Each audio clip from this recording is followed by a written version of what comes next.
Della Amanda Putri, warga Kampung Cariu, Desa Cariu, Kecamatan Cariu, Kabupaten Bogor, Jawa Barat, kaget menemukan bayi yang telah meninggal dunia di mobilnya. Bayi berjenis kelamin laki-laki itu diletakkan di atas kap mesin mobilnya pada Kamis 4 Juli 2024.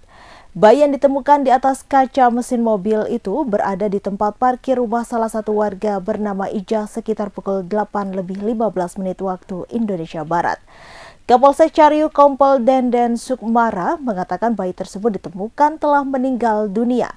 Saat ditemukan, bayi malang itu dalam keadaan terbungkus kain hitam. Dr. Della Amanda Putri menemukan bayi tersebut ketika akan masuk ke dalam mobilnya. Denden menegaskan kasus ini sedang dalam penyelidikan lebih lanjut. Pihaknya telah melakukan olah tempat kejadian perkara dan menginterogasi saksi-saksi dan mengumpulkan barang bukti untuk menemukan pelaku yang bertanggung jawab atas kejadian ini.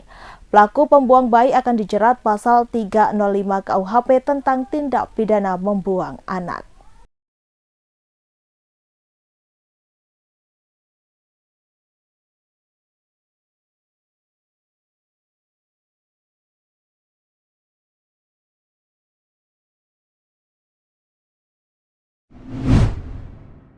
Curhatan seorang perempuan berinisial RNA, 27 tahun, yang tewas dibunuh suaminya sendiri yang merupakan pegawai PT Kereta Api Indonesia menjadi sorotan. RNA yang tengah hamil 2 bulan tewas di tangan suaminya sendiri, AAW, 26 tahun. Kejadian yang terjadi pada Minggu 30 Juni 2024 ini menjadi hari yang naas bagi ibu satu anak tersebut. Sebelum ditemukan tewas terkapar di dalam rumah kontrakannya di Jalan Asoka 4 RT 7 RW 4 Kelurahan Cipinang, Kecamatan Pulau Gadung, Jakarta Timur, RNA mengunggah sebuah curhatan di media sosial. Curhatan tersebut mengarah pada persoalan rumah tangga. Namun siapa sangka curhatan itu kini menjadi sorotan publik. Curhatan itu ada dalam highlight akun Instagramnya yang diakhiri dengan emoji hati. Diunggah pada 1 Agustus 2023, korban bercerita soal kesempatan kedua di dalam hubungan rumah tangganya. Belakangan terungkap Andika adalah seorang duda. Ia telah pernah menikah dengan perempuan lain namun cerai. Adapun perceraian diduga karena Andika juga kerap melakukan KDRT terhadap mantan istrinya.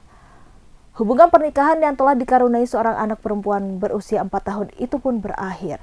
Hanya saja kala itu mantan istri Andika tidak melaporkan kasus KDRT ke pihak kepolisian, sehingga pelaku tidak diproses secara hukum pidana atas ulah penganiayaan tersebut.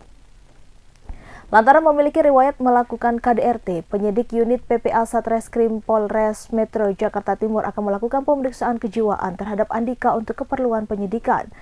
Hal itu disampaikan oleh Kapolres Metro Jakarta Timur Kombes Nicholas Ari Lilipali pada Selasa 2 Juli 2024. Namun kejadian KDRT juga terulang kepada istri barunya RNA.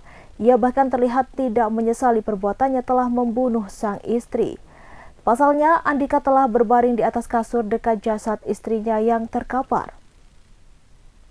Namun sikapnya berubah usai ditetapkan sebagai tersangka. Pegawai tetap di PT Kereta Api Indonesia itu menyampaikan permintaan maaf telah membunuh istrinya hanya karena motif cemburu menuduh RNA telah dihamili pria lain. Korban asusila berinisial JAT meminta Hasyim Asyari memeriksa kesehatan pasca melakukan hubungan badan. Lantas inilah reaksi mantan Ketua KPU saat diminta untuk melakukan cek kesehatan. Dikutip dari Tribunnews.com, reaksi Hasyim Asyari diungkapkan oleh Majelis Dewan Kehormatan Penyelenggara Pemilu atau DKPP. Dalam sidang tersebut, terungkap JAT mengalami gangguan kesehatan fisik seusai 1 minggu sebelumnya melakukan hubungan badan dengan Hasyim Asyari. Adapun JAT periksa kesehatan ke dokter umum pada 18 Oktober 2023 lantaran mengalami gejala. Lantas JAT menghubungi Hasyim melalui pesan WhatsApp pada 31 Oktober 2023 silam. Pesan itu berupa permintaan agar Hasyim memeriksa kesehatan sebagaimana dianjurkan oleh dokter. Tak berhenti di situ, Hasyim Asyari mengirimkan hasil pemeriksaan kesehatannya yang telah dilakukan di Indonesia. Sebagai aksi balas dendam, Hizbullah meluncurkan setidaknya 200 roket ke wilayah Israel Utara pada Kamis 4 Juli. Serangan itu mengakibatkan Iron Dome Israel jebol hingga Galilea terbakar membara. Bahkan dilaporkan 2 pasukan pertahanan Israel tewas. Inilah penampakan Israel Utara diselimuti kobaran api. Dikutip dari AFP, petugas pemadam kebakaran bersusah payah memadamkan api di Haifa dan pusat medis Ziv. Kondisi terkini Sandra Dewi dan Harvey Mois, pasangan suami istri yang terpaksa tinggal berjauhan. Dikutip dari tribuntimur.com pada Jumat 5 Juli 2024, pengacara beber kondisi Sandra Dewi dan Harvey Mois saat tak lagi seranjang seperti sebelumnya. Sudah 3 bulan Sandra Dewi dan Harvey Mois terpisah lantaran terlibat kasus korupsi timah. Sang pengacara pun membeberkan kondisi Sandra Dewi dan Harvey Mois. Harvey Mois diketahui terlibat dalam kasus korupsi PT Timah dan telah ditetapkan sebagai tersangka. Suami dari Sandra Dewi itu kemudian harus menjalani masa tahanan sebelum disidangkan. Kondisi Sandra Dewi kemudian diungkap oleh kuasa hukum sang suami, Haris Arthur, di mana istri kliennya itu dalam keadaan sehat meskipun tak bersama sang suami. Begitupun Harvey Mois yang menurut Haris dalam keadaan sehat. Lebih lanjut, hubungan rumah tangga Sandra Dewi dengan Harvey Mois pun masih berjalan baik di tengah kasus korupsi PT Timah.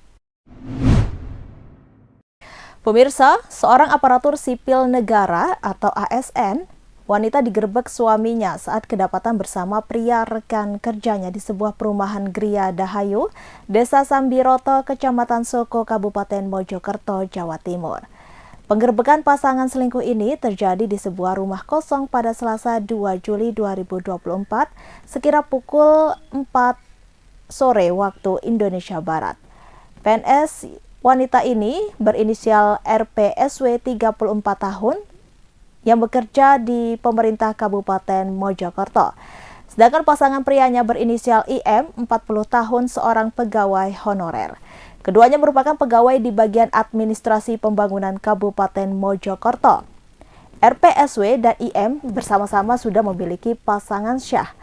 RPSM masih memiliki suami, begitu pula IM masih beristri. Terkuaknya kasus perselingkuhan RPSW dan IM dibongkar suami sah dari RPSW yakni RF. RF menggerebek istrinya yang sedang berduaan dengan IM di sebuah rumah kosong di perumahan Gria Dahayu pada sore hari. RF telah membuntuti sang istri dan selingkuhannya itu saat perjalanan pulang dari pemerintah Kabupaten Mojokerto menuju rumah kosong di Desa Sambiroto. Saat itu RF bersama rekan kerjanya membuntuti istrinya sepulang dari bekerja. Istri RF dan pegawai honorer itu kemudian masuk ke dalam rumah. Beberapa saat kemudian RF menyusul masuk kemudian mendobrak pintu rumah tersebut. Saat mendobrak pintu itu, RF terkejut karena mendapati istrinya berbuat tak senonoh di dalam kamar dengan pria lain yang telah beristri. Berdasarkan keterangan saksi, keduanya masuk ke perumahan sekira pukul 3 sore waktu Indonesia Barat, sedangkan proses penggerebekan sekitar pukul 4 sore waktu Indonesia Barat. Terduga pelaku saat itu masih mengenakan seragam ASN bersama pria diduga pasangan selingkuhan dibawa ke Balai Desa Sambiroto. Saat berada di balai desa itu, Farid mengatakan upaya mediasi sudah dilakukan untuk menyelesaikan permasalahan yang melibatkan keluarga dari kedua belah pihak. Namun mediasi yang dilakukan itu tak ditemukan jalan keluarnya sehingga kasus dilimpahkan ke unit PPA Satreskrim Polres Mojokerto. Pasca peristiwa ini, Inspektorat Pemerintah Kabupaten Mojokerto langsung melakukan penyelidikan dengan memanggil 7 saksi. Inspektur Pemerintah Kabupaten Mojokerto, Puji Widodo menuturkan, 7 saksi yang diperiksa diantaranya pejabat Pemerintah Kabupaten Mojokerto hingga keluarga kedua belah pihak. Adapun hal ini untuk memastikan kebenaran dan memperkuat bukti-bukti adanya pelanggaran disiplin dan kode etik ASN atau tak dilakukan oleh RPSW dan IM. Selain pemeriksaan saksi, kedua terduga pelaku itu juga berencana akan dipanggil. Puji Wibowo mengatakan penyelidikan terkait kasus perselingkuhan ini juga diselidiki oleh PPA Satreskrim Polres Mojokerto. Kendati demikian, dia menegaskan pemeriksaan di inspektorat tetap dilakukan.